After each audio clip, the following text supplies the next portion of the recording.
蜂王被爆炸符贴脸炸开了花，他趁着蜂王受伤倒地的片刻时间，迅速地飞过去，把冰雾花的蜜露给采掉。在蜂王重新爬起来之前，他带着蜜露逃之夭夭了。七师兄！湖面上浮起了一条巨大的青色鲤鱼，这鱼的气势很强，应该是一只5级妖兽。青色鲤鱼已经翻白眼了，看样子已经没救了。下一秒，青色鲤鱼的身边浮起了一具尸体。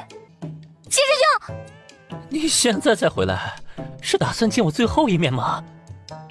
七师兄，你快活不了了吗？让你失望了，我还可以活个几百年呢。哦，那确实是有点失望了。我原本还以为可以撕坏你的戒指呢。论心狠，还得是他输。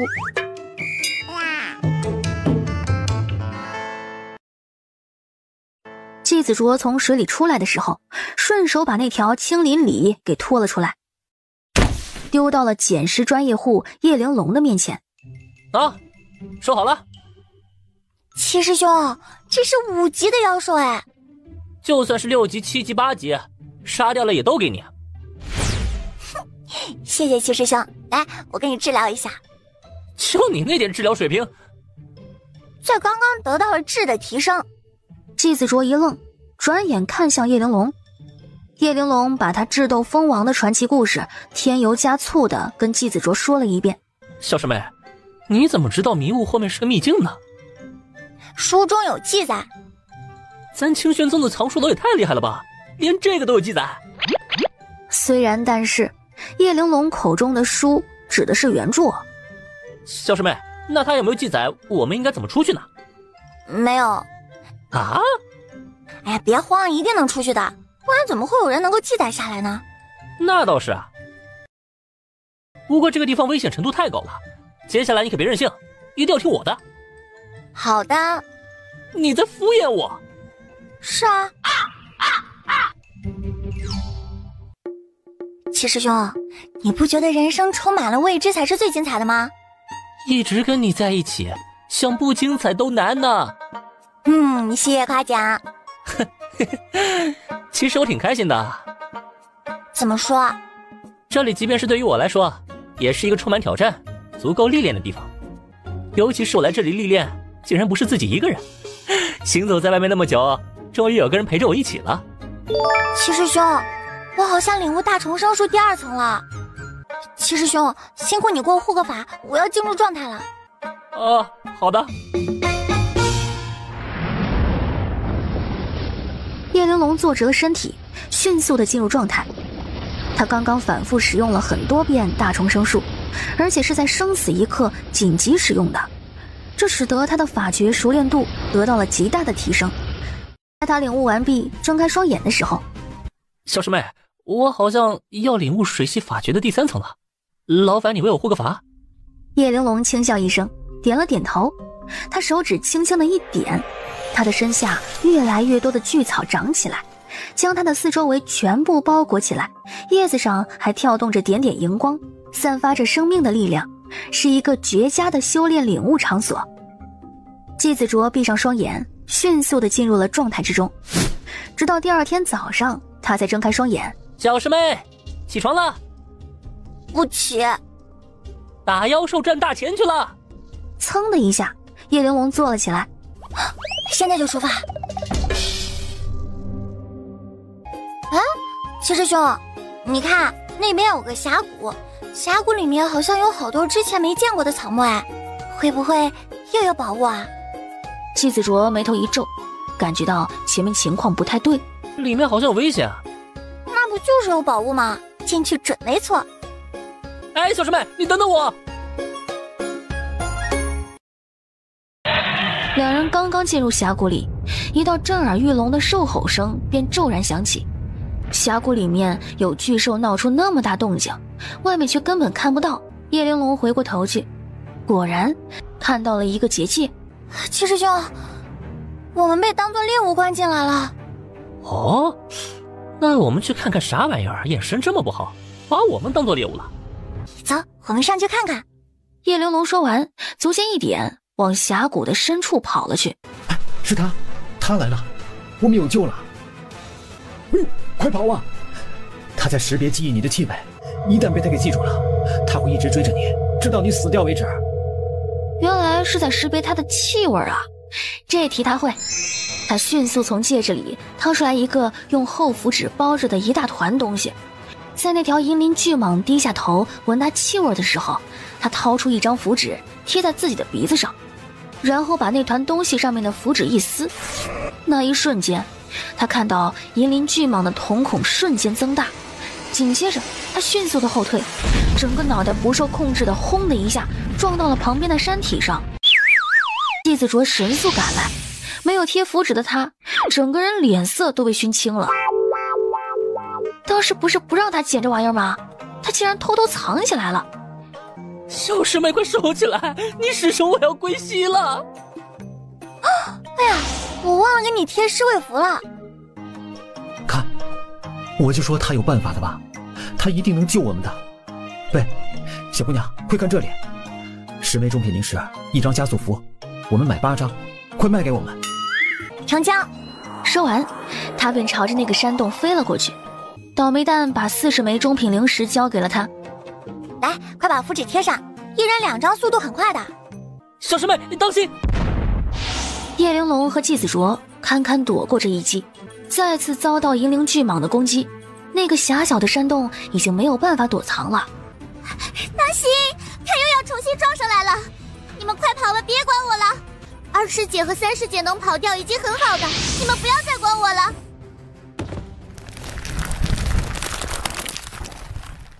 2师姐、3师姐、4师姐，你们怎么在这里啊？银鳞巨蟒脑袋后退了一些，但有了上一次的经历，这次他迅速的调整过来，他一定要把这个可恶的修炼者给撕碎。小师妹，那头银鳞巨蟒已经失去了理智，开始疯狂攻击叶玲珑。他飞到哪儿，他撞到哪儿。玄云，我好怕。这话他一天要听800遍。一般说来，他喊完之后就会有新的馊主意出来救他一条狗命了。所以呢，玄影根本不慌。咦，我看到了什么？半山腰上竟然有个石门，有救了！别过去，他们不会打开石门的。在他们喊的时候，叶玲珑已经飞过去了。别尝试靠近石门了，不要命了吗？赶紧滚开！我们是不可能给你开门的，害死了我们，你10条命也不够赔的。那道石门里面到底是什么人？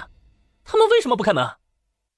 石门里是七星宗的人，他们这些大宗门的人向来看不起游走在外面的散修。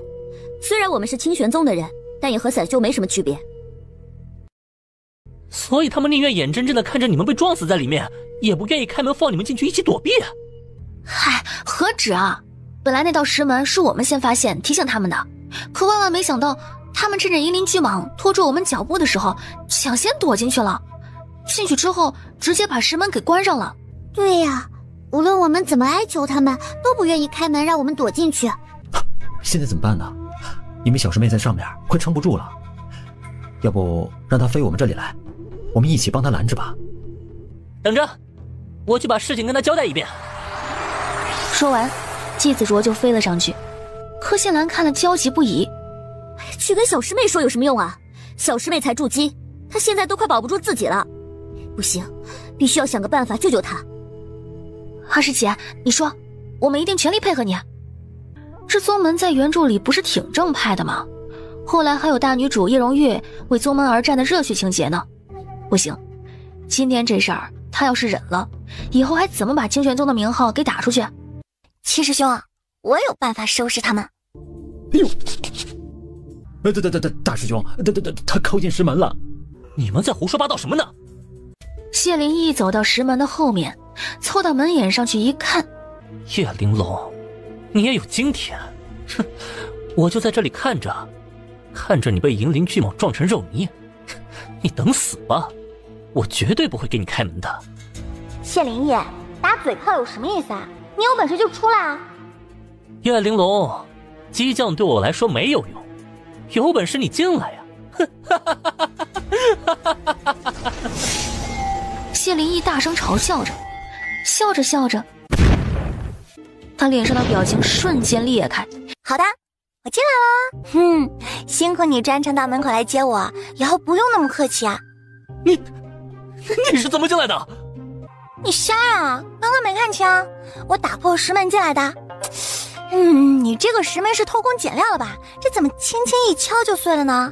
就跟你们七星宗的剑一样，薄脆如纸，质量差的不像话。既然你亲自来送死，那就别怪我成全你。干什么呀？你一个金丹期的男人欺负筑基期的小姑娘算什么玩意儿？他抬手就一掌往谢灵翼的方向打过去，直接把谢灵翼打飞，撞到了山洞壁上。搞什么呀？上次在西山秘境，他们大师兄打不过人家大师兄就算了，怎么现在他们大师兄连人家七师兄都打不过了？哼，刚刚不是还关着门不肯放我们进来吗？怎么现在门都没了？是不是你们之前抢山洞的时候太缺德，老天爷都看不下去了？这时那头银鳞巨蟒朝着他们这个山洞撞了过来，没有了石门上禁制的抵挡，他便没有了顾忌，随便乱撞。都是你们干的好事，要不是你们破坏石门，我们怎么会连唯一一个活命的地方都没有？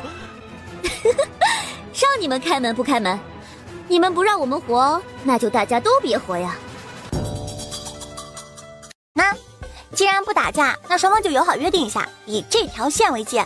你们要是敢跨过来，我家七师兄就动手了，来一个打死一个，死了丢去位置大石。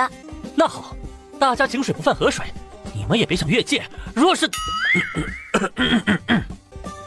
这世界上怎么会有这种把他人的尊严放在地上反复碾压的人呢？小师妹，刚刚那么惊险，你没伤着吧？没有伤着，就是加速符贴多了，超速超得冤了点儿。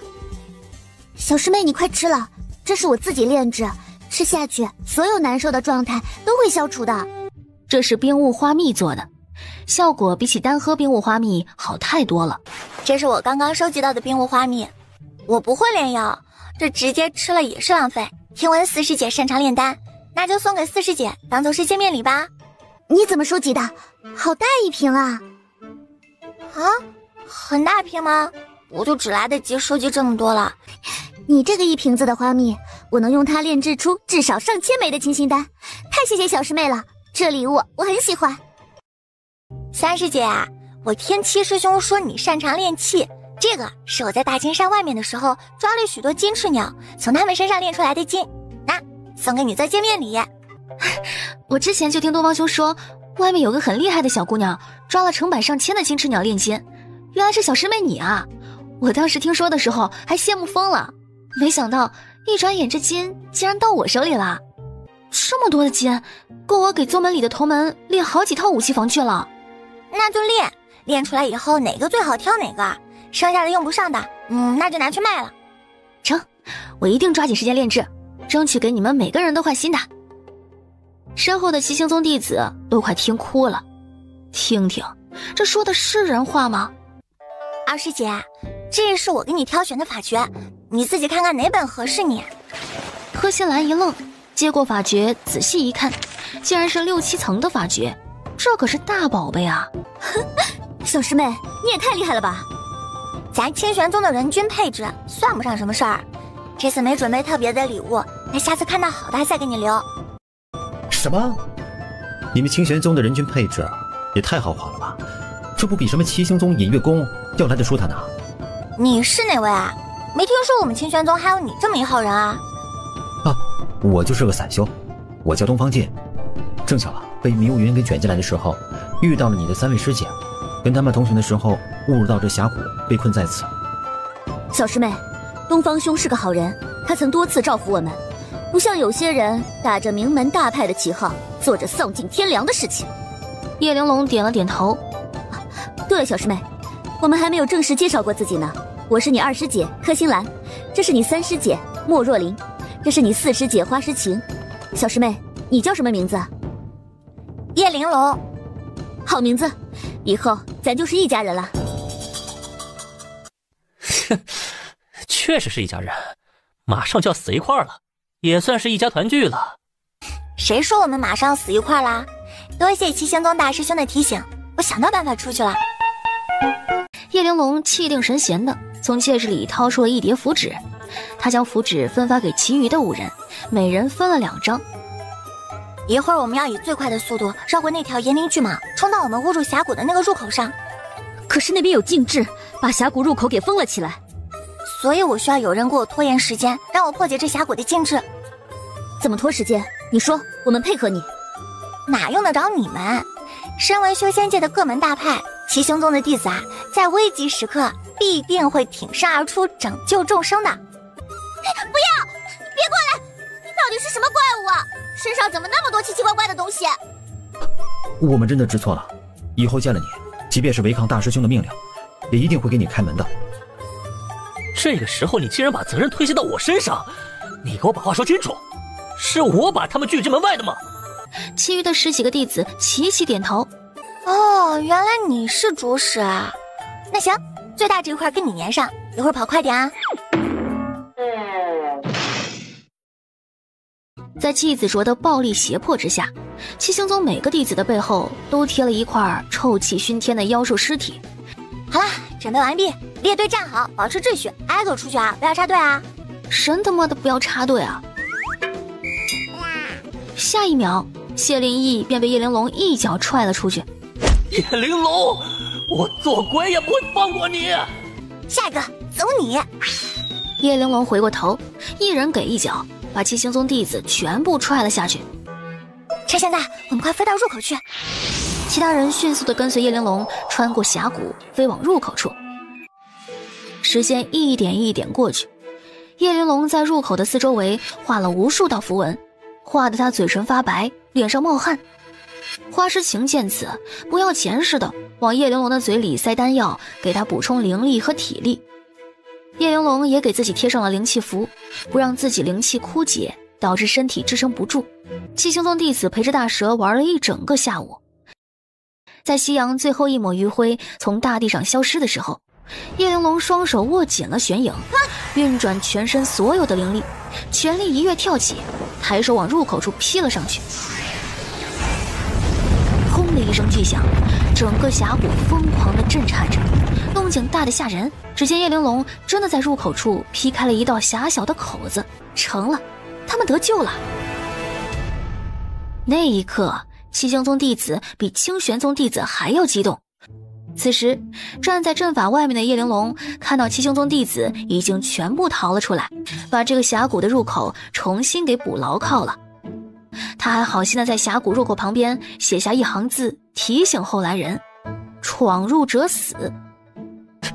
你确定你写这句话是提醒别人不要进去，而不是在诱骗人家进去？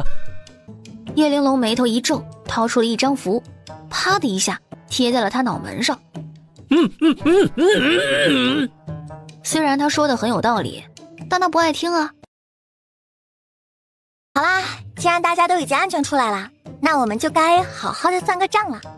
你们先前刻意抢走我们清玄宗先找到的石门山洞，后面又恶意将他们关在外面，导致他们差点被炎灵巨蟒害死。这笔账怎么算？你说话的权利被剥夺了，现在换你师弟来说。谢灵翼气的嗓子冒烟，这破符贴上来就消失了，到底要怎么弄掉？谢灵翼说不了话，他转过头去，用眼神警告他的师弟们，谁都不许替他说话，必须只能他来代表七星宗。都不说话吗？行，那你们大师兄这嗓子啊，就一辈子都别要了。谢灵翼一愣，猛然回过头去，朝着身后一个弟子使眼色。就是你来说。虽然，但是大师兄是不是怂得有点快啊？我大师兄的意思是说，虽然我们之前伤害过你们清玄宗的弟子，但是后来你们把我们拿去当银鳞巨蟒的玩具，让我们要死要活的跑了一下午，也算是对我们的迫害。这两者放一块就算扯平了。开什么玩笑？让你们陪大蛇玩是给你们发挥自己价值的机会，不然你们一点贡献都没有，凭什么从我们打开的缺口里逃生？脑子不好使，那不得花力气补上？这样算好像也挺有道理的。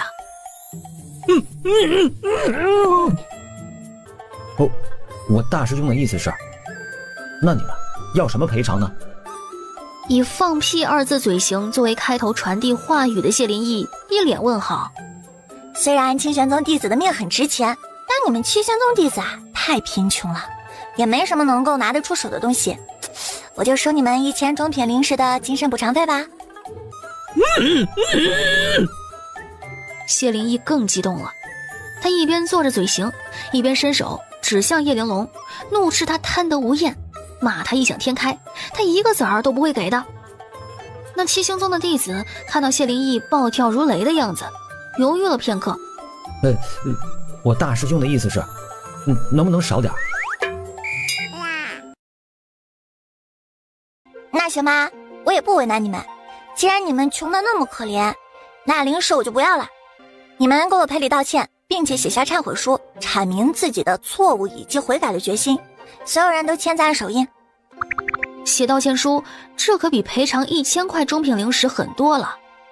按照他们家小师妹的性格，这忏悔书必定随身携带。若七星宗的弟子还敢得罪他，他必定要拿出来大声朗读一番，甚至会交给其他宗门弟子相互传阅。那丢脸的可就不止眼前这10几个人了。这忏悔书我们不能写，还是凑齐1000枚中品灵石给你们吧。这回那弟子说完，就连谢灵义都跟着疯狂点头。哎，搞清楚，你们是赔礼道歉的一方，有什么资格挑3拣4？可是这忏悔书我们是真的不能写啊。也就是说你们至今都不认为自己有错啦？谢灵义猛地点头，他从来就不这么认为。我大师兄的意思是，我们固然是有错，但罪不至此啊。表情瞬间裂开的谢灵义无语，心真的好累啊，这破符什么时候才能失效？那行吧，别说我欺负你们啊，最后给你们一次选择，赔灵石和写忏悔书，选哪个？赔灵石。那行，给我赔上1万中品灵石。不是，刚刚不是1000吗？怎么现在变成1万了？没有那么多灵石没关系，写先条。这下子七星宗弟子算是看明白了，叶玲珑他就是存心的，要么就是忏悔书，要么是欠条。有这个东西在他手中，就等于他们有把柄在他手上。这时谢灵义成功的冲开了叶玲珑的符纸，但由于他用力过猛，伤了自己的喉咙。列阵掩护，集体撤退！竟然让他们逃了！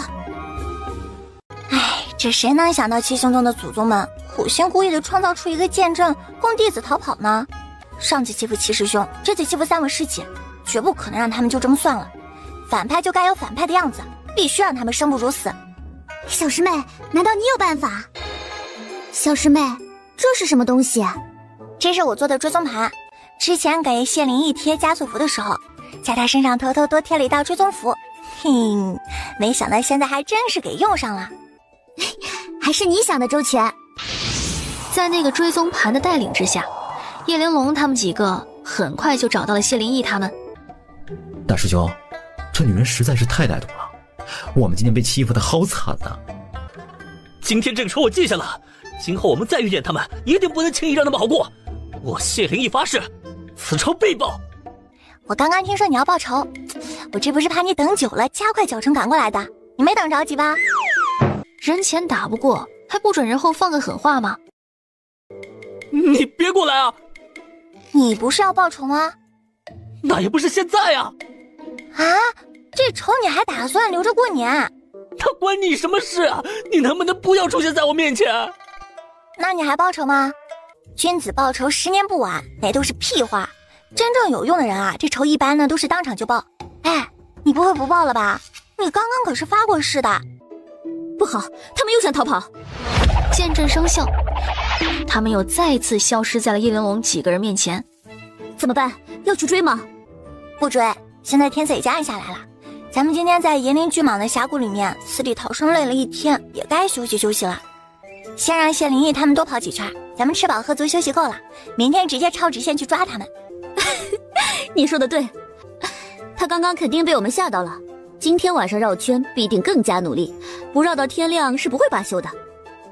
我听说这个3级金刚兔的兔肉特别好吃，当时杀掉的时候我特意给捡了回来，咱们今晚尝尝吧。这就是传说中的超级好吃的金刚兔肉吗？啊，这是什么修仙界的美味？不仅肉香四溢，里面还渗着灵气呢，早知就多杀几只了。吃完之后，其他人还有些意犹未尽，转眼看向叶玲珑。我只杀了这一只，不知道其他妖兽好不好吃。他说完之后，从戒指里掏出了许许多多用符纸封存的妖兽尸体。啊，你怎么连5级妖兽的尸体都有啊？哈，这个鹿角，那个鱼眼珠，还有这些羽毛，这些都是宝贝啊！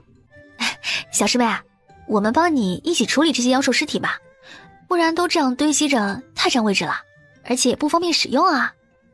好啊，小师妹啊，这个兽骨很坚韧啊，还有这个狐毛很细软，它们可是用来加固符笔的绝佳材料。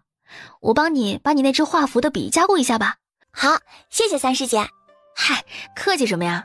你还想要什么灵气，尽管跟我说，只要有材料，我一定都给你造出来。真的吗？那太好啦！当然是真的。我们这一路历练，全靠3师妹和4师妹出售灵气和丹药证灵石。这2位已经是炼丹界和炼器界大有名气的人物了。他们出售的灵气和灵丹不仅贵，而且是上价必秒的。这么厉害？别听二师姐胡说，没有那么厉害。不厉害？你到处打听打听，有多少人没听说过你漫花雨的名号？叶玲珑一愣，在原著里，那位名叫漫花雨的丹修是炼丹界的超强大能，多少人为求他一枚丹药，什么条件都肯开。只是最后的下场很是壮烈，他为了给自己的师姐报仇，用他炼制的丹药毒杀了一整个城里的人。尤其是他最后被人逼到了绝路的时候，那一段撕心裂肺的笑喊更特别让人心疼。他说他不后悔屠城，世人待他从来不公，师姐死得惨烈又冤屈，满城的人谁都不无辜。就在他的眼前，是他性子柔软善良的4师姐，是个单纯可爱的小姑娘。小师妹，你怎么了？眼睛水汪汪的，你哭了吗？吃金刚兔好吃哭了。其余5人一脸问号。虽然但是，金刚兔吃完快1个时辰了，你这个反射弧是不是有点长啊？我一定会尽我所能的保护你们。所有原著里发生的关于清玄宗的惨剧，他一个都不允许再发生。大师兄，我们实在是跑不动了。是啊，跑了一晚上他们也没追来，咱绕了那么多圈，他们不可能再追上来了。但是也不能太松懈，摆好防御阵型再休息。大宗门就是讲究啊，出门有各种各样的方法避免潜在的危机啊。然而七星宗的弟子没有一个察觉到有人靠近。要是七星宗的老祖宗知道给后辈发明了那么多乱七八糟的阵法，结果他们就用成这样，他肯定要气得棺材板直接炸开。叶玲珑一跃跳到他们所有人后背围成的那个圈里面。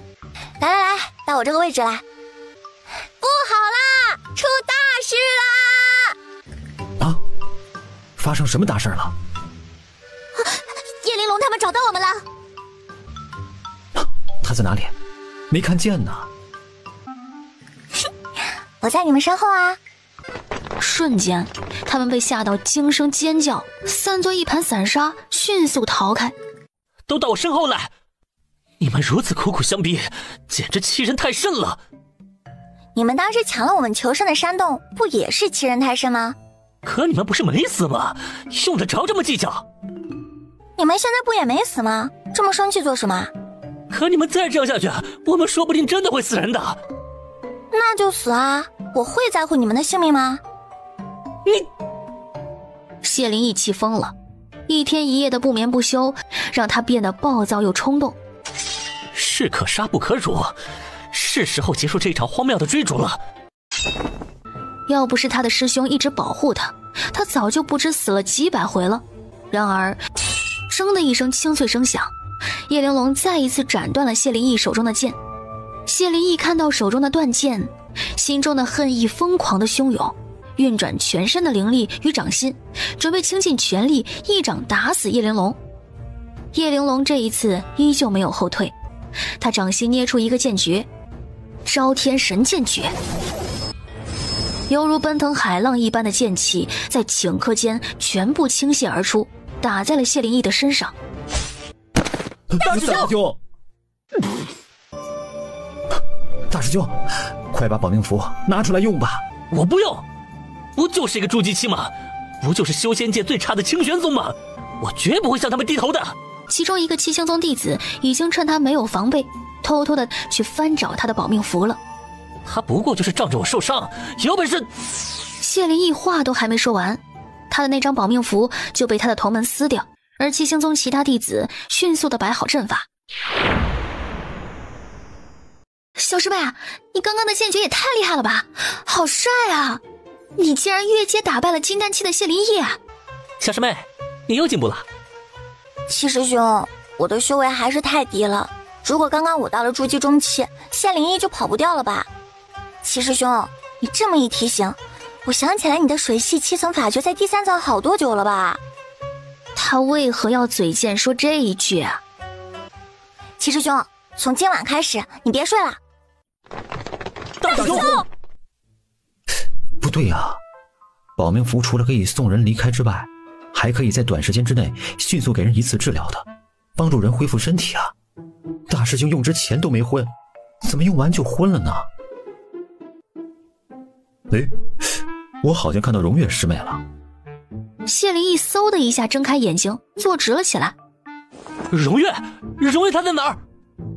其他弟子神色复杂的看着他，沉默了好几秒，终于有个好心的弟子给他指了个方向。一身紫衣的叶荣月手执长剑，将3级火焰鸟打得节节败退，最后一剑将他斩落，赢下了这一场战斗。看到了吗？我们家荣月也太争气了。是啊是啊，不就是趁人之危打败了一个重伤又疲惫的我吗？卑鄙无耻。对啊对啊，没错没错。谢灵翼忽然眉头一皱，他感觉不太对。叶玲珑他又来了。荣月，大师兄，发生什么事情了？他们又来了。玲珑，你怎么会在这里？承蒙你们七星宗的师兄们一直照料着，我们才能安全的走到这里。原来是这样，七星宗的弟子以匡扶正道为己任，遇见同道帮扶是应该的。这对话一下子把谢灵翼他们给整不会了，他一定是怕了，知道荣月的实力超强，所以内心恐惧，想要趁机逃跑。不行，他绝不会让他们得逞。你们也不必太感谢我们，毕竟在秘境危险重重，帮助你们也是应该的。接下来的路呢会更难走，不如你们跟我们一起走吧，相互有个照应。看着叶荣月一脸不是很想他们一起走的表情。好啊，姐姐，你不会介意带着我们一起吧？当然不介意，你是我妹妹，照顾你是应该的。姐姐，你刚刚是不是要摘那个赤焰果？啊，是啊。他原本想低调点过去摘的。叶玲珑，你看见没？我们荣月打败了3级火焰鸟，夺下了人人争抢的赤焰果。看见啦，那可是赤焰果啊，这也太让人羡慕了。你们是他的同门，他得了那么好一个东西，不会不给你们分吧？叶玲珑这一句话成功的让现场的气氛180度大转弯。这可是他拼命夺得的赤焰果，怎么可能会拿出来平分啊？荣月师妹她不会真的一点好处不分给他们吧？之前叶玲珑给她师姐分好东西的时候可没心疼过的。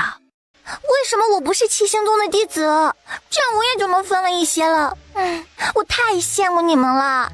你确实不是七星宗弟子，可你是他妹妹啊。你爹娘养了他那么多年，他怎么可能只分给七星宗弟子，不分给你呢？放心吧，你也有份。这一刀补得好啊。你说的对，姐姐不会这么对我的。要是拒绝了，岂不是显得自己很小气？这时他只能期待他的同门懂点事儿，主动提出放弃。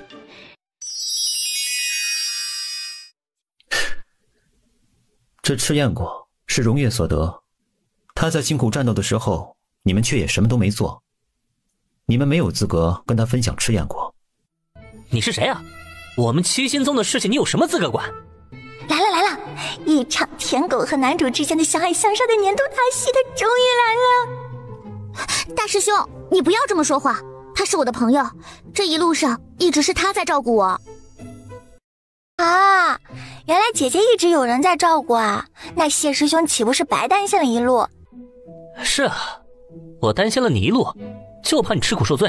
现在看到你好好的，我总算是放心了。你对我师妹做了什么？她为什么迟迟无法跟我们会合？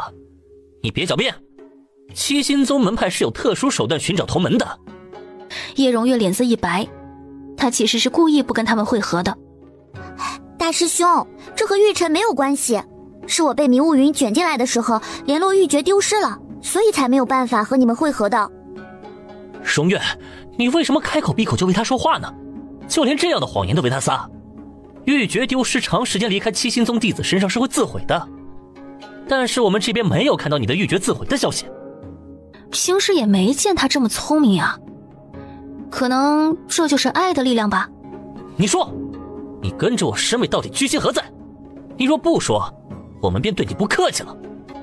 哼，在下是昆吾城司玉晨，不知这位七星宗弟子如何对我不客气呢？昆吾城司玉晨，那可是昆吾城的首席大弟子啊，整个修仙界最有希望飞升的人啊。伤我骗我师妹者，我即便是拼掉这条命，也绝不会让他好过。司玉晨被人指着鼻子这么骂，他的忍耐力已经到了极点。他掌心一抬，灵力在掌心之中不断的凝聚起来，散发出极大的威压。谢灵翼上前一步，拔出长剑，运转灵力，眼看着大战一触即发。凝聚好了灵力，还没来得及动手的司玉晨无语了。好戏好戏，这种戏精啊，若是不能在修仙界发光发热，他第一个就不同意。大师兄，你怎么了？怎么会受伤？荣月，我没事。你都吐血吐成这样了，还说没事？大师兄，你不要硬撑啊！荣月师妹啊，大师兄这一路上带领着我们走得非常艰辛，我们遇到了银鳞巨蟒，若不是他拼死带着我们逃出来，我们现在可能都不能活着见到你了。对啊，我们已经连续逃了1天1夜了，大师兄连口气儿都没有歇，就急着跑来找你，怕你出事儿。大师兄，你这是逞什么强啊？我是为了你的安全，你初入修仙界，年纪又小，阅历又浅，我怕你被外人给骗了。够了，大师兄，司玉晨他……玉晨，我大师兄现在情况很不好，不能再激动了，你可以先离开吗？好。他应了一声，便转身飞走了。原本一场万众期待的司玉晨秒杀谢灵翼的大戏就这么结束了。叶荣月为谢灵翼吃了好几枚丹药之后，把他放在一旁休息。妹妹，没想到在这大金山的隐藏秘境里见到了你，我很高兴。我也很高兴。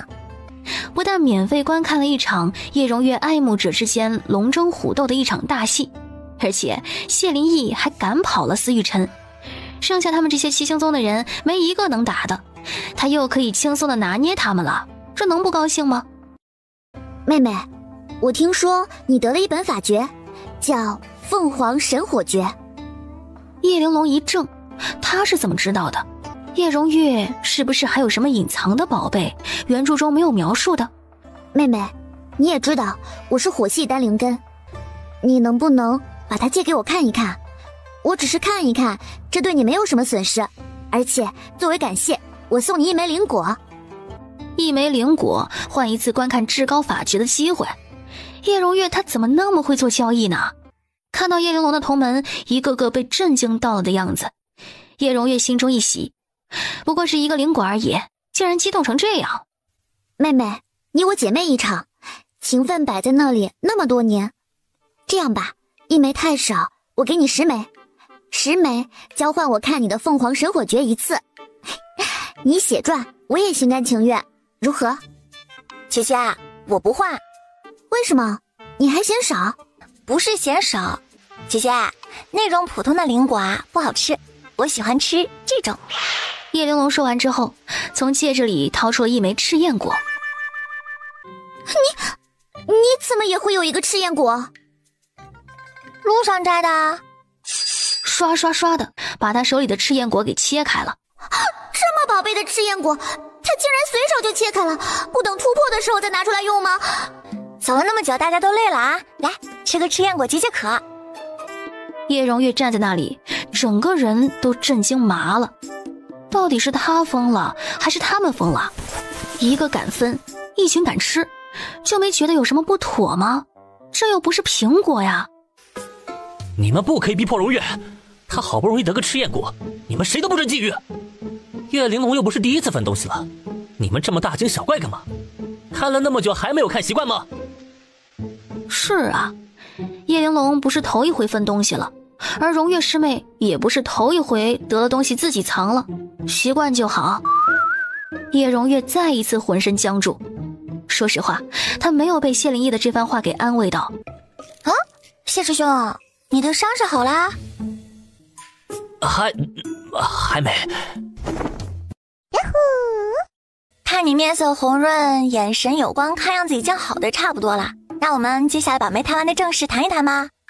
我知道你身体不好，我也就不要求你自己写了，我已经帮你写好了，那你按个手印就行。等下，你这欠条上怎么还有表格呢？你们不是穷吗？一次肯定还不完，要分多还的话，我怕自己记不住，就画了个表格记录下来。来吧，按上你的手印，我们今天就可以分道扬镳了。谢灵翼赶紧把他的手往后一收，浑身上下写着拒绝2个大字儿。谢灵翼，我年纪小没什么耐心，心肠坏不是好人，如果你要是再不配合我，我就动手打你了。你们在说什么？什么欠条？玲珑，你在逼迫我大师兄做什么？我小师妹在做她的事情，闲杂人等不准打扰。玲珑是我妹妹，她胁迫的人是我大师兄，你说我是闲杂人等？小师妹没让你过去的时候，你就是闲杂人等。玲珑，你的师兄你不管管吗？你就让他这么对我？姐姐，你的师兄你不管管吗？快劝他把欠条给签了，不然我真的会打他。到时候呀，就不是吐血那么简单了，肋骨至少要断几根，腿也要废一条，眼睛最好也少一个，手嘛回一只就行了。玲珑，让我大师兄签的什么欠条？你总得让我知道，我才好劝他吧。简单来说呢，就是你们七星宗的弟子差点害死了我清玄宗的同门，我善良大度没直接向他们索命，只要了1万中品灵石的补偿费而已。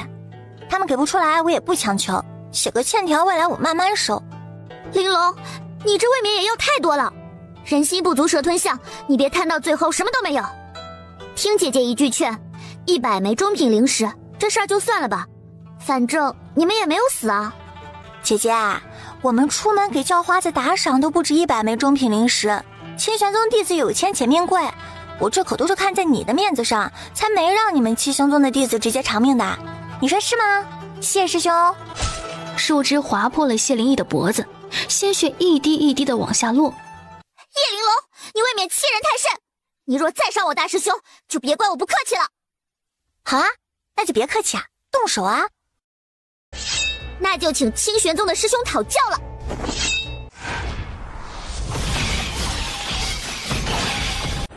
叶荣月被季子卓一剑甩得连连后退，他脸色气得发白。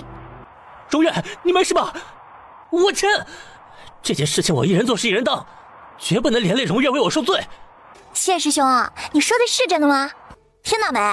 这1万枚中品灵石你们大师兄一人承担，不需要你们破费了。大师兄，你对我们也太好了，我可太感动了。前一秒还在感动的叶荣月一脸问号，舍弃自己只为荣月的谢灵翼无语了。那按手印吧，别犹豫了，早按早还钱。大师兄，你别冲动，我还没有尽全力，我未必打不过他。荣月，我知道你是心疼我的，有你这份心，我做什么都值了。可我不愿意你为了我做那么大的牺牲。既然你舍不得，不如这债务你俩平分了吧，这样也就不必心疼对方了。那一刻，谢灵翼脸上显然是露出了期待的，而叶荣月眼神里全是拒绝。罢了，这事跟荣月没有关系，她是无辜的，不必卷进来。荣月，我暗了，他们不会再伤害你了。看到谢灵翼孤独落寞的样子，想起他这些日子的照拂。大师兄，我们有难同当。有难同当，但是有福不同享吗？竟然连个赤焰果都舍不得分。叶荣月的表情瞬间裂开，能不能别提赤焰果了？今天这事儿就到这里吧，我也没空看你们谈情说爱，毕竟这种少儿不宜的场面，我一个未及笄的小孩看多了会做噩梦的。要是我未来的对象跟你们一个德行，还不如一巴掌把他拍死算了。叶玲珑，干嘛？是现在就要还一部分零食吗？多少？我记录一下。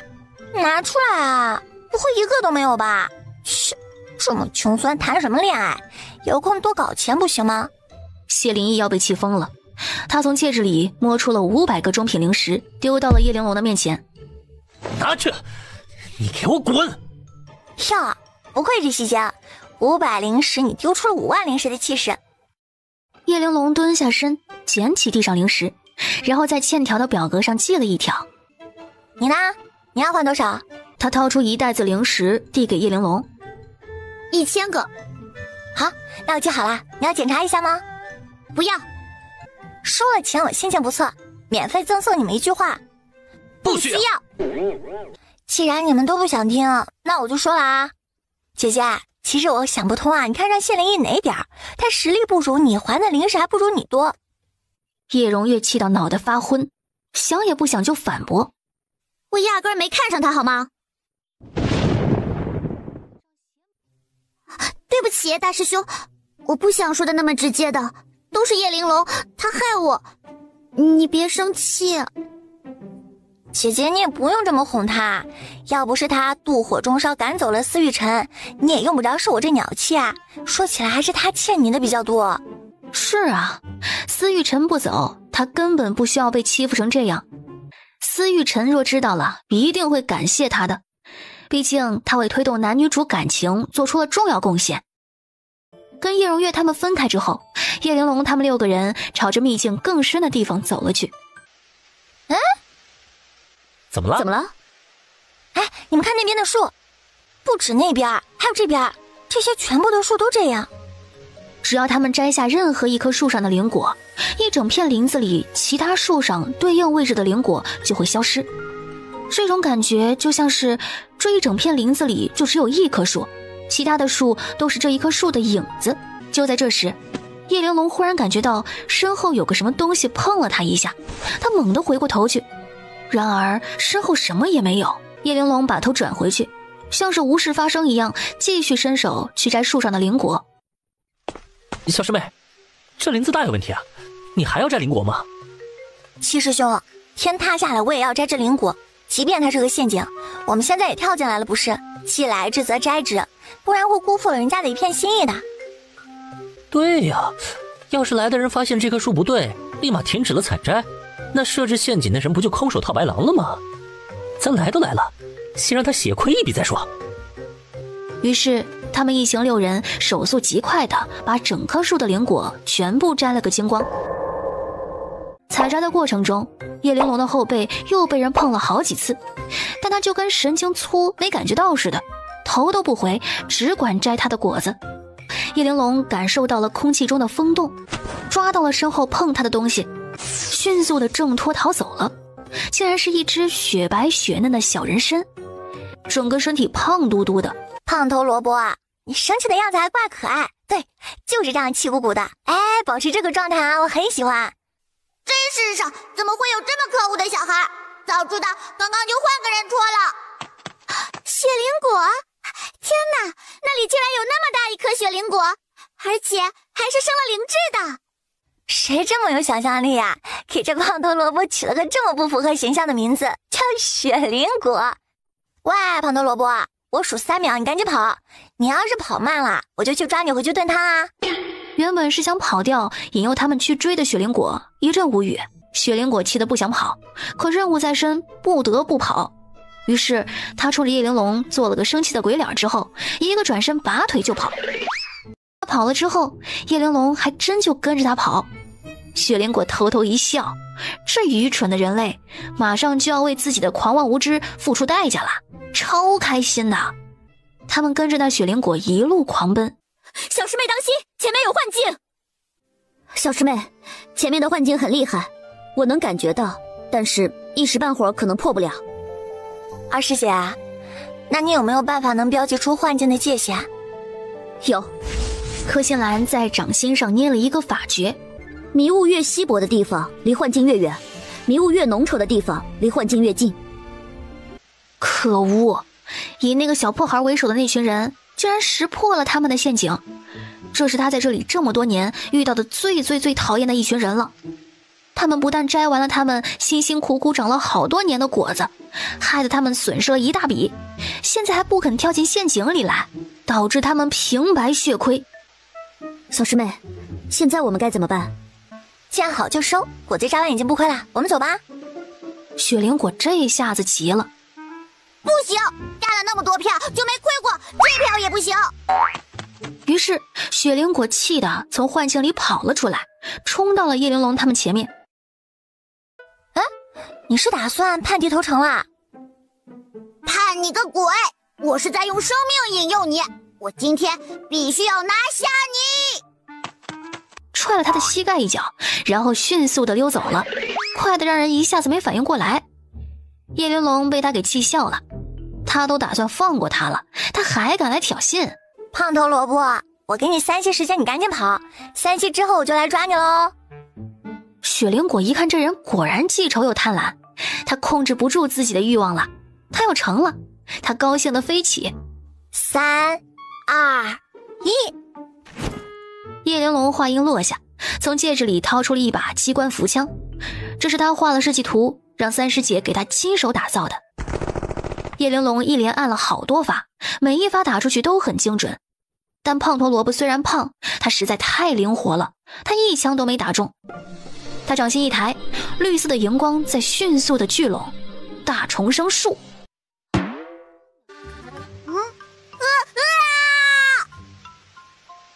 他原本只有3条腿的呀，为什么现在身体下面多了3条？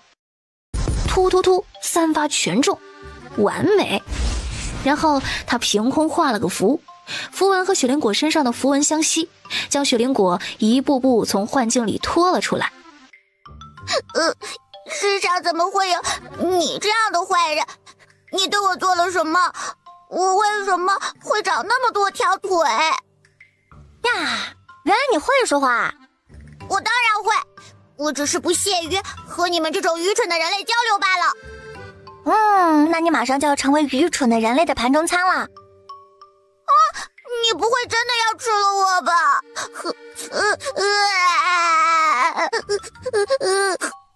你不是不想要6条腿吗？我想帮你吃掉3条，给你恢复一下。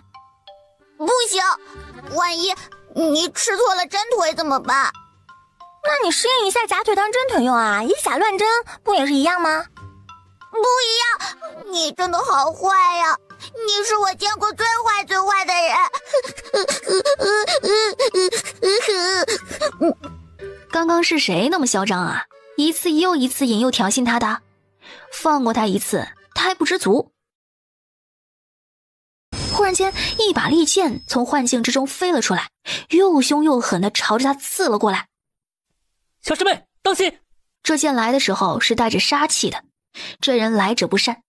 他感觉到手掌心的胖头萝卜正在瑟瑟发抖，他拍了拍他的绿叶头，顺手给他贴了张死把符，然后将他收入了自己的口袋中。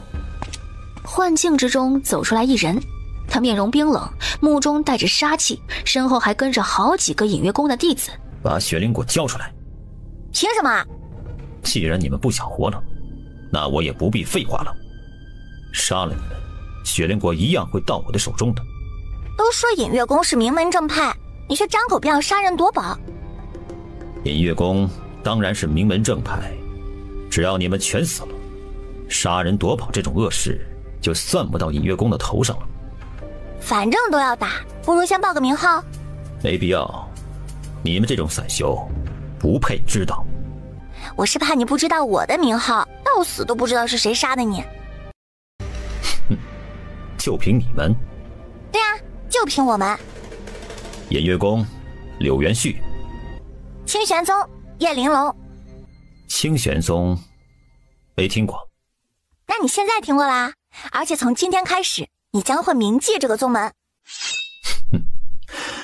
少废话了，来受死吧！叶玲珑将玄影从戒指里取出来，长剑出鞘，剑气凛冽。师兄师姐，这一战让我来，你们后退看着便可。他来什么呀？他来，那可是柳元旭，是隐月宫首席弟子。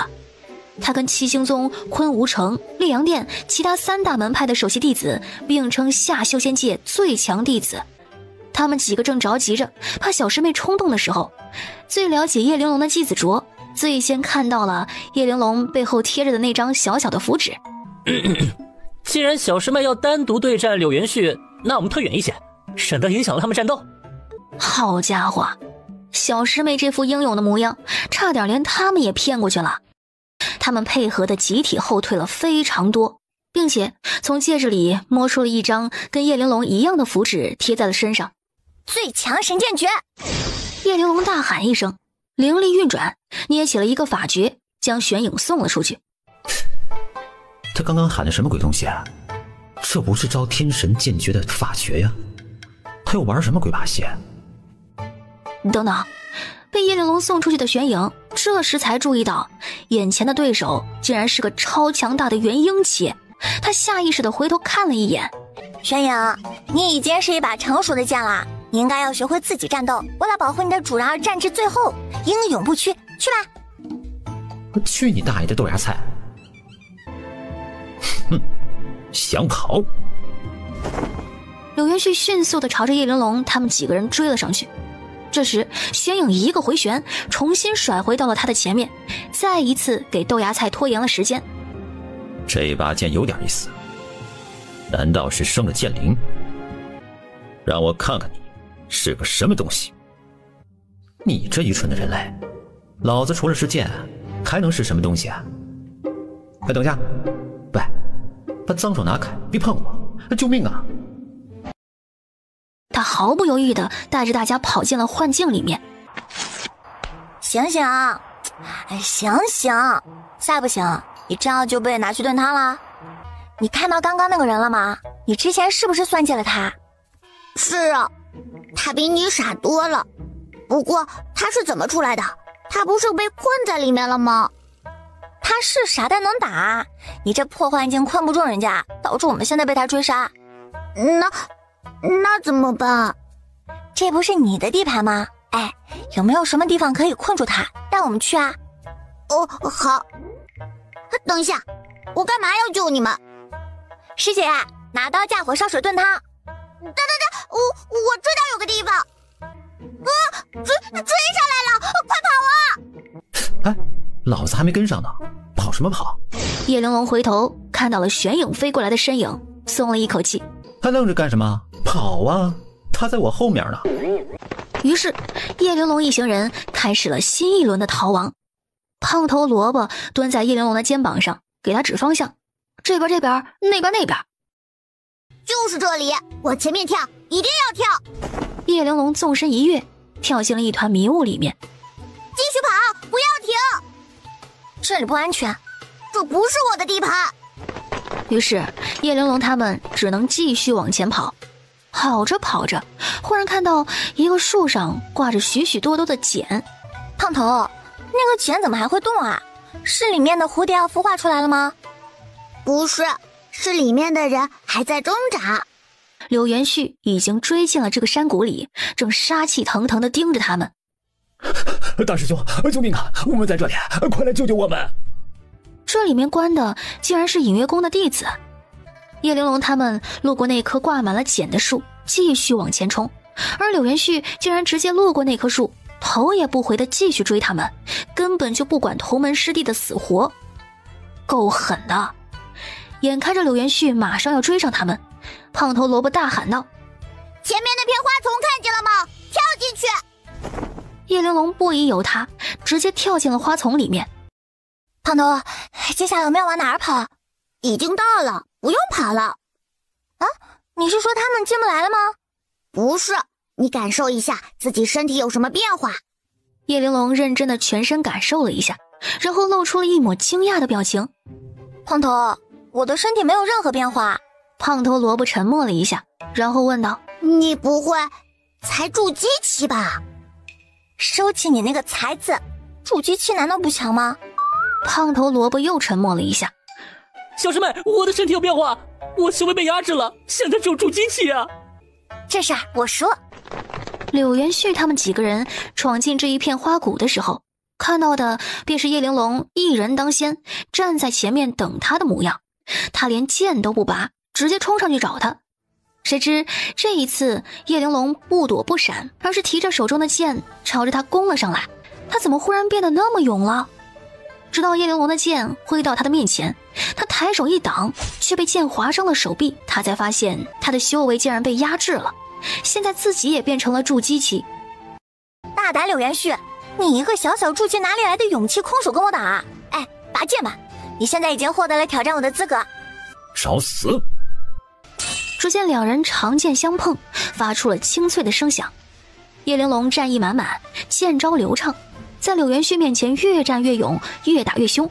忽然一个剑光闪动，强大的剑气倾泻而下，柳元旭竟然没能躲过，一剑刺破肩膀。柳元旭一个后撤，踉跄几步停了下来。大师兄，叫什么叫？光叫有什么用？来帮忙！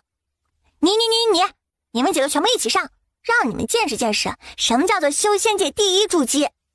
大师兄，现在怎么办呢？我们真的要一起打他吗？慌什么慌？我刚刚不过是轻敌罢了，都给我退后！今天我必须拿下他！柳元旭从戒指里摸出了一枚丹药，塞进了嘴巴里。他肩膀上的血一下止住了。对，他们大师兄都还没认输呢，他们怎么能先怂了？隐月宫灵气优异，丹药无数，即便是拼耐力拼经验，也绝不可能输给这个豆芽菜的。小伙子，看来你对我的强大一无所知啊。说完，叶玲珑从戒指里掏出了一瓶丹药，随手一倒，7、8颗，当着柳元旭的面全部放进了嘴巴里，嚼的时候还发出咔咔的声音。身为隐月宫首席大弟子，也一次只吃1颗而已，他凭什么一次吃个7、8颗呀？这玩意儿不要钱的。更过分的是，刚刚受伤的好像是他吧，他连块皮都没被蹭破，吃什么丹药啊？他今天竟然被一个小小的筑基给羞辱了。清玄宗叶玲珑，好得很，他记住了。剑与剑相碰的声音传来，一招一式都震撼人心。柳元旭越打越吃力，然而叶玲珑却越打越凶。几个回合下来，他身上受了大大小小不少的伤。他迅速从戒指里取出一张定身符，以迅雷不及掩耳之势扔到了叶玲珑的身上。叶玲珑没想到这厮还会丢符纸，一不小心让他给丢中了，整个人被定在了那里。柳元旭刚想缓一口气儿，迅速后退，叶玲珑不动了之后，他手中的那一把剑直接脱离了他的掌控，继续对着他疯狂的乱砍，那架势犹如杀父之仇不共戴天似的。叶玲珑把柳元旭扔到他身上的符纸随手给撕掉了，隐月宫里的高阶符修做的符纸，他竟然随手就撕了。筑基期修为打不过他，吃药吃不过他，手里的剑没有他好，就连符纸都拿他没办法。你们还愣在那里干什么啊？就这么静静的欣赏你们大师兄被我暴打，真的打死了怎么办？对了嘛，光欣赏有什么意思啊？来加入啊，跟你们大师兄一起被我暴打。还未战，心态就先崩了一半，然后他们真就一起被叶玲珑一个人暴打了。隐月宫弟子听令，现在全部散开，各自离开，我就不信他能一个追我们所有人。小师妹没打够，谁也不准走。被拦住之后，柳元旭他们只能绝望地继续回头跟叶玲珑打。眼看着他们也要撑不住的时候，一只巨大的毛毛虫正穿越花丛，迅速地朝着他们爬过来。喂，胖头，这不是你的地盘吗？这毛毛虫怎么回事？你躲什么啊？我没说这是我的地盘呀，这是他的地盘。你没看那些人都是被关在茧里面的吗？都是他关的呀。可人是你引诱过来的，你俩难道不是一伙的？不是啊，但不是一伙的就不能合作吗？你别这么看着我了，你快跑呀！不跑，难道你想要被他关在茧里面吗？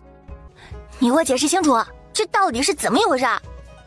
我确实是把人引诱进来给他，然后他会把人关进茧里面，然后他会吸干人的灵力，然后把人变成枯叶蝴蝶。然后呢？然后蝴蝶，蝴蝶！胖头萝卜激动地指着天空。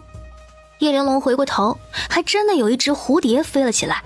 那只蝴蝶的中央是一个干枯的人，他双眼紧闭着，已经没有了气息。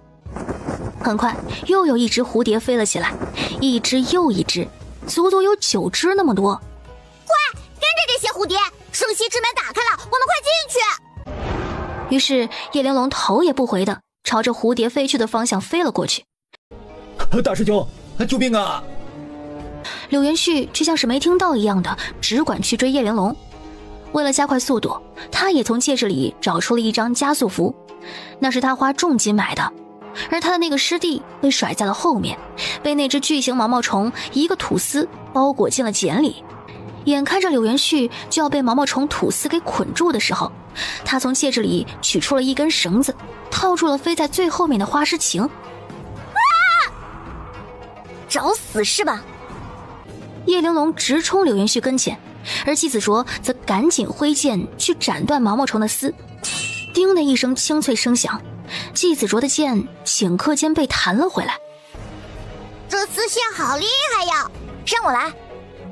叶玲珑深吸一口气，双手紧握玄影，大喊一声：“玄影，快把你吃奶的力气使出来！”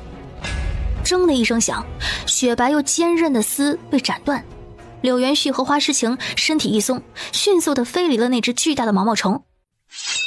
叶玲珑，你再敢往前一步，就杀了你的师姐！好啊，那你就杀一个试试看。难不成他和自己一样，根本就不在意同门的死活？既然如此的话，我就让你后悔。杀啊！用力地割破他的喉咙，斩断他的脑袋，不要手软，你看我会不会后悔？下一秒，喉咙被划破，鲜血飞溅出来，巨大的疼痛瞬间侵袭柳元旭全身。他低下头一看，身前的花诗晴不知何时消失了。他长剑一划，割伤的竟然是自己的脖子。身体下坠的时候，他眼角瞥见刚刚还被他控制在手里的花诗晴，竟然已经变成了只有巴掌大小，掉落到半空中的时候被叶玲珑给接住了。这实力也太差了吧，怎么一剑下去头都没掉呢？颜月宫首席弟子就这啊！趁着下坠，他迅速从戒指里取出最珍贵的救命灵丹，那可是9品灵丹，能起死回生的。他千辛万苦付出极大代价给自己弄来的时候，万万没想到自己最后把它用来治疗自己抹脖子的伤。你还在那里发什么呆呀？快走啊！9只蝴蝶全部飞进去以后，我们就进不去了。胖头，他吃了丹药活下来了。活下来他也对你没威胁了呀，一会儿就要被毛毛虫捆进茧里面去做肥料了。不行，他动我师姐，我不能忍。叶玲珑说完之后，朝着那朵花上的柳元旭飞了过去。你发疯之前能不能先找个安全的地方把我放下呀？我在这里这么多年，还没有听说过有果子被缠在里面的，我不要面子的嘛！叶玲珑举起了玄影，运转灵力，朝着柳元旭的心口倾力一刺。砰的一声碎裂的声音传来，他竟然能够弄碎他的护心镜，刺破他的心口。下一秒，丝线将他整个人卷了进去，将他缠了个严严实实，什么也看不到了。快跑呀！别发愣了！哎呀，柳元旭他死定了，护心镜都破了，喉咙还被割了，人也卷进去了，你还想怎么样啊？难不成你还想把那个茧子给炸了？胖头，关键时刻你挺聪明的，我这就去把它给炸了。